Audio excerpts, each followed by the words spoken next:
کہ اس کی قضا و قدر سب پر حاوی ہے، جس سے مومنین کو تسلی ملتی ہے کہ ان کا ہر حال اللہ تعالیٰ کے علم میں ہے۔ کیا فرمایا اللہ تعالیٰ نے؟ میں ما اصابہ مصیبت من مصیبت فی الارض ولا فی انفسکم الا فی کتاب من قبل ان نبرأها ان ذلک علی اللہ یسیر۔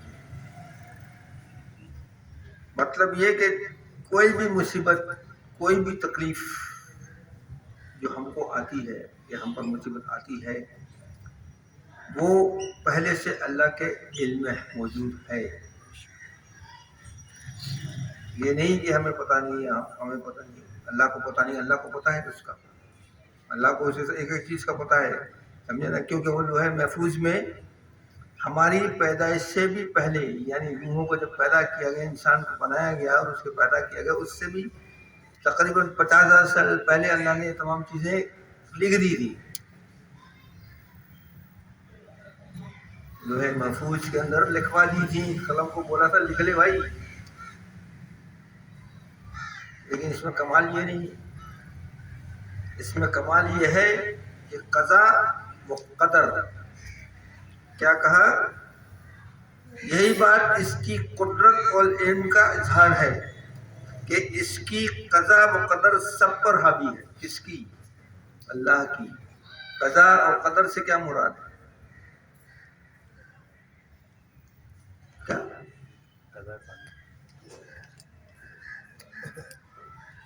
سمجھ میں نہیں آیا تو ان بولا کرو نا یار، خام کو میں کیوں بولتے ہو بھائی؟ ہاں؟ قضا کا مطلب ہے حکم الہی، سمجھے نا؟ قضا کا مطلب کیا ہے؟ قضا کا مطلب ہے، بتا دوں قضا کا مطلب یہ آپ کو، اللہ تعالیٰ کا وہ اصلی حکم اور اندازہ جس کے مطابق کائنات کی ہر چیز وجود میں آتی ہے اور اس کے تمام معاملات طے ہو جاتے ہیں۔ آپ کو ایک کام کا اندازہ ہے کہ یہ کام ہو جائے گا؟ نہیں ہوگا۔ اللہ تعالیٰ نے اس کو اس سے پہلے، آپ کی پیدائش سے پہلے اس کو کر دیا، تمام کام آپ کے، اسے اندازہ ہے کہ آپ کے کام کون سے کام ہوں گے اور کون سے کام نہیں ہوں گے، سب چیز کا اندازہ، اور کتنی دیر میں ہوں گے، یہ سب اسے پتہ ہے، مجھے اور آپ کو نہیں معلوم۔ آپ کی شادی کب ہوگی آپ کو نہیں پتا ہے نا، اللہ کو پتا ہے کب ہوگی۔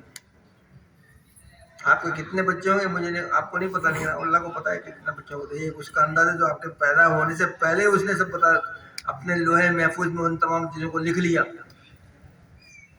قضا اور قدر کا مطلب کیا ہے؟ یہ ہے۔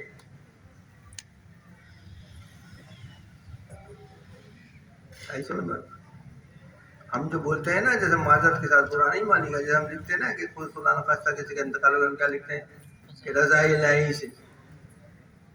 رضا الہی نہیں ہے، قضاء الہی سے، اللہ کے حکم سے ہوا ہے اس کا انتقال۔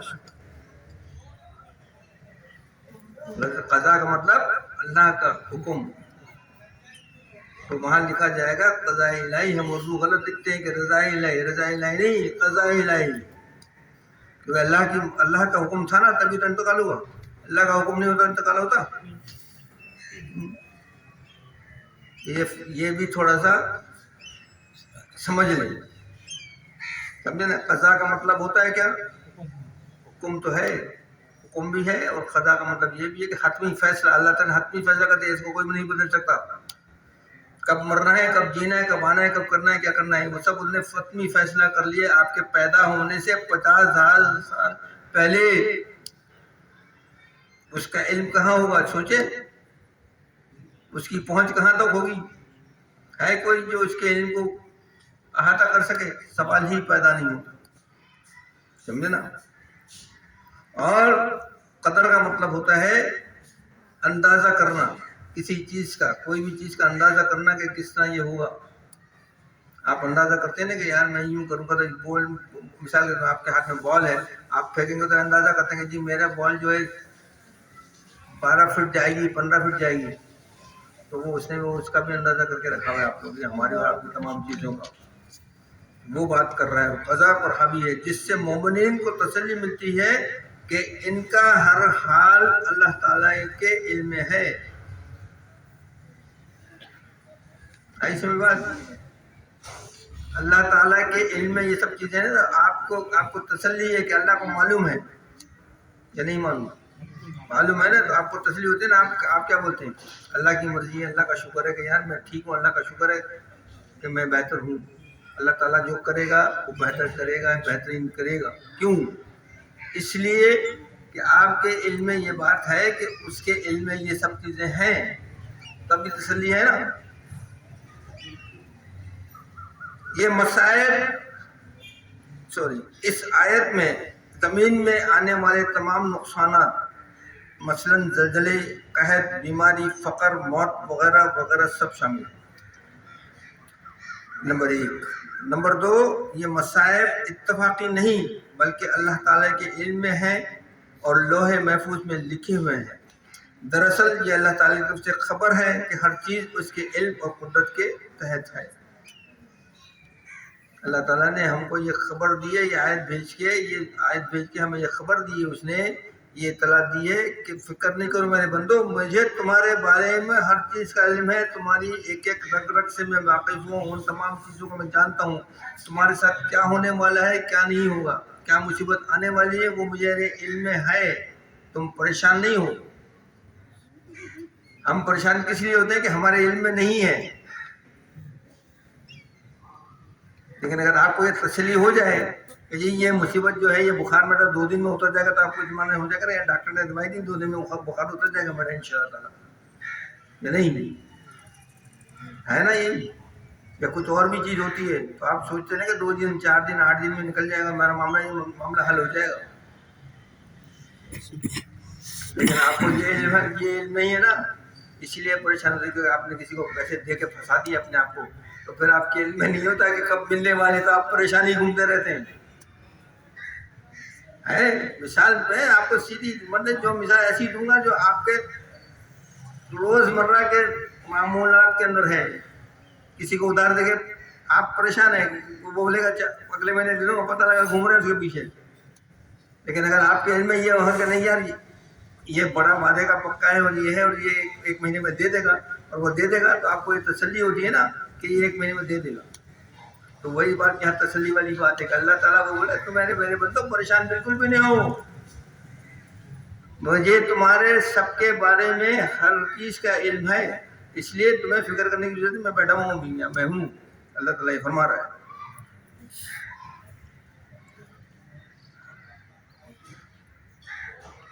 اور اس نے یہ اطلاع ہم کو اس آیت کے سورہ حدید کی آیت نمبر 22 میں اس نے اطلاع دی ہے کہ یہ تمام چیزیں میرے علم میں ہیں. نمبر 3، اللہ کے لیے یہ سب لکھنا اور کرنا بہت آسان ہے. اس کی قدرت اور علم کی وسعت کا یہ اظہار ہے. اس نے یہ سب بتا کے ہمیں بتا دیا کہ میرے علم کو کوئی احاطہ نہیں کر سکتا، میں ہر چیز جاننے والا ہوں. میرا علم اتنا ہے کہ کسی کو بھی کوئی اس کی ٹکر پہ کھڑے نہیں ہو سکتا. سمجھے نا؟ اور نمبر 4، اس آیت کا مقصد مومنین کو تسلی دینا ہے کہ ان پر آنے والا ہر دکھ، تکلیف اور پریشانی وغیرہ اللہ کے علم میں ہے، اور اس کی قضا یعنی حکم الہی وہ قدر کے مطابق ہے، تاکہ وہ صبر کریں اور اللہ تعالیٰ کے فیصلے پر راضی رہیں. یعنی مصیبت آئے تو آپ اسے باویلا نہ بنائیں کہ میرے اوپر آ گیا، میں ہی نظر آئے اللہ میرے کو، میں تو یوں ہوں، میں تو فلانا ہوں، میں تو ڈمکا ہوں، اس طرح ہے. صبر کریں کیونکہ اللہ کے علم میں ہے، وہی جاننے والا ہے، وہی کرنے والا ہے، وہی اس مشکل سے بھی آپ کو نکالنے والا ہے، وہی نکالے گا. میں اور آپ کی طاقت نہیں ہے. تو اس پر یقین رکھیں اور اس کے فیصلے پر راضی رہیں. ٹھیک ہے، جو مصیبت آتی ہے اللہ تعالیٰ بہت بڑا ہے انشاءاللہ. اللہ تعالیٰ اپنی اس قدرت کی خبر دے رہا ہے جو اس نے مخلوقات کی پیدائش سے پہلے ہی اپنی مخلوق کی تقدیر مقرر کر دی. غور کیا آپ نے بات کے اوپر؟ اس جملے پہ آپ نے غور کیا کہ اللہ تعالیٰ اپنی اس قدرت کی خبر دے رہا ہے جو اس نے مخلوقات کی پیدائش سے پہلے ہی اپنی مخلوق کی تقدیر مقرر کر دی. یعنی انسان کے پیدا ہونے سے پہلے اس کی تمام تقدیر اس نے لکھ دی کہ کیا ہوگا، کیا نہیں ہوگا. ہے کسی کے پاس ایسا علم؟ کسی کے پاس بھی نہیں ہے نا؟ تو اپنی مخلوقات جتنی بھی ہیں ان کی تمام چیزیں اس نے پہلے سے لکھی ہوئی ہیں، کیا کیا ہونا ہے وہ سب اسے معلوم، اس کے علم میں تمام چیزیں ہیں، اسی لیے وہ بول رہا ہے کہ تم کو پریشان ہونے کی ضرورت نہیں ہے۔ فرمایا کہ زمین کے جس حصے میں کوئی برائی آئے یا پھر کسی بھی شخص کی جان پر کچھ آ پڑے، اسے اس بات کا یقین رکھنا چاہیے کہ خلق کی پیدا سے پہلے ہی یہ علم اللہ میں مقرر تھا اور اس کا ہونا یقینی تھا۔ جیسے ہم نے پچھلی دفعہ بھی آپ کو بتایا تھا نا، یہ مت سوچیں کہ سوال ہی پیدا نہیں ہوتا، وہ تو ہونا ہی ہے، جو آپ کے لیے اس نے لکھ دیا ہے وہ تو ہر حال میں ہونا ہے۔ یہ اور بات ہے کہ بزرگان دین کی دعاؤں سے، کسی کے وسیلے سے اس میں کمی تو ہو سکتی ہے، لیکن آپ یہ بولیں کہ نہیں ہو، ایسا نہیں ہو سکتا، یہ سوچ کے رکھیں۔ تو وہی بتا رہا ہے کہ وہ تو ہونا ہی ہے، اس لیے کہ اس نے پہلے سے لکھ دیا ہے۔ لوح محفوظ میں جو چیز لکھی جا چکی ہے وہ بدلی نہیں جا سکتی، مطلب کریکشن نہیں ہو سکتا، جو لکھ دیا سو لکھ دیا۔ بدر بابا کی عمر 40 سال ہے اور 40 سال ہی ہے، ایک سیکنڈ ایک لمحہ آگے پیچھے نہیں ہوگی، لاکھ زور مار لو نا۔ جب بدر بابا کو جو ہے آج 2000 ملنے ہیں تو 2000 ہی ملنے ہیں، اگر 10,000 آتے ہیں اس کے ہاتھ میں تو بڑا خوش ہو جاتا ہے، تو پتہ لگا وہ 10,000 جو ہے نا اس میں سے 8,000 جو ہے نا دوسروں کی، کسی ڈاکٹر کے پاس چلا جائے گا، کسی کے بچے کو تحفے میں کچھ دے دیا جائے گا، کسی شادی کے اندر دے دیا جائے گا، آپ کے ہاتھ سے وہ نکل جائیں گے، آپ کا خرچہ 2000 ہی ملے گا آپ کو، یہ یقین رکھیں آپ، یہ اللہ تعالیٰ خود فرما رہا ہے، ٹھیک ہے نا، کہ پہلے سے ہی۔ ایک بزرگ ہیں امام حسن رحمۃ اللہ سے اس آیت کی بابت سوال ہوا تو فرمایا کہ سبحان اللہ، ہر مصیبت جو آسمان زمین میں ہے وہ نفس کی پیدائش سے پہلے ہی رب کی کتاب میں موجود ہے، بتایا نا کہ آپ کی پیدائش سے پہلے ہی سب اس نے لکھ دیا ہے، وہ موجود ہے، اس میں کوئی شک کی گنجائش نہیں ہے۔ اگر آپ نے شک کیا تو سمجھ لیں کہ ایمان سے خارج ہو گئے، ہے نا۔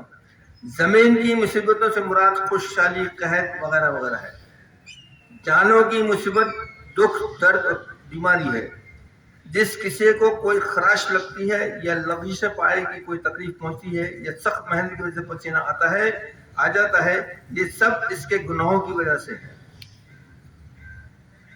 ایسی بات نہیں ہے نا، یہ اللہ تعالیٰ کی کتاب ہے، اس کو سمجھنے کے لیے بڑی محنت کرنی پڑتی ہے بھائی۔ کیا فرمایا؟ جس کسی کو کوئی خراش لگتی ہے یا لغزش پا سے کوئی تکلیف پہنچتی ہے یا سخت محنت کی وجہ سے پسینہ آ جاتا ہے، یہ سب اس کے گناہوں کی وجہ سے ہے۔ آپ کو بار بار سنبھال رہا ہے، ٹھوکر لگی ہے تو آپ کو سمجھنا چاہیے کہ یار میرے سے کوئی غلطی تو نہیں کہ یہ کیسے ہو گیا، لگنی تو نہیں چاہیے تھی چوٹ۔ آپ تو دیکھ بھی سکتے ہیں، سمجھ بھی سکتے ہیں، سب پتہ ہے، پھر بھی چوٹ لگ جاتی ہے، آخر کیوں؟ وہ یہ کہ آپ کی لغزش ہے، کہیں نہ کہیں آپ نے کچھ گڑبڑ کی جو اللہ تعالیٰ آپ کو تنبیہ کرے گا، بیٹا سنبھل کے چل ورنہ آئندہ اور تکلیف میں آ جائے گا تو ابھی سے سنبھل جا، ایسا نہ ہو کہ آئندہ اور مصیبت میں تیری جان کے اوپر آ جائے، تو سنبھل، اپنے آپ کو سنبھال کے چلو، سمجھے نا، تو کوئی بات کر رہا ہے تعالیٰ، سمجھے نا، سب اس میں ہو۔ جبکہ بہت سے گناہ ایسے ہیں جنہیں غفور الرحیم بخش دیتا ہے، بہت سے گناہ ایسے ہیں جن کا تو ہمیں پتہ ہی نہیں کہ ہمارے کون کون سے گناہ اللہ میں نے بخش دیے ہم کو، بھائی آپ کو پتہ ہے؟ نہیں پتا، وہ تو جب جائیں گے وہاں جب پتہ لگے گا کہ میں نے یہ بخش دیا، تم کو یہ بخش دیا، تم کو یہ بخش دیا، تو وہی بتا رہا ہے کہ اپنے آپ کو سنبھال کے چلو، یہ لغزشیں جو ہوتی ہیں تمہارے پیروں میں ڈوکنے لگے، زخم لگے، یہ سب تم کو انڈیکیٹ کر رہا ہوں میں کہ سمجھ جاؤ بھائی۔ آپ کسی کو برا بول کے آتے ہو، پتہ لگا آگے چلے ٹھک کر کے ایکسیڈنٹ ہو گیا آپ کا، اس وقت میرے ہمارے کھیلوں سے گاڑی مار دی، مجھے میری ٹانگ ٹوٹ گئی، ہے نا، آپ نے غور کیا کہ پیچھے کیا ہوا تھا، آپ نے کچھ کیا تھا، کسی شریف آدمی کو گالی بک دی تھی کیا، کسی بزرگ کو ٹھوکر مار دی تھی کیا، کسی کو دھکا مار دیا تھا، پوچھا معلوم کیا تھا، نہیں کیا، وہ آپ کے ذہن میں نہیں ہے کہ وہ شیطان نے پہلے وائپ آف کر دیا آپ کے دماغ میں سے. تو ہر وقت چوکنا رہنے کی بات کر رہے ہیں اللہ تعالیٰ کہ آپ بالکل غفلت میں تو جانے کی ضرورت نہیں ہے. اپنے آپ کو سنبھول کے رکھیں, دوسروں کو تکلیف نہ دیں, خود تکلیف اٹھا لیں لیکن دوسرے کسی کو تکلیف نہ دیں ورنہ اور تکلیف میں آ جائیں گے آپ.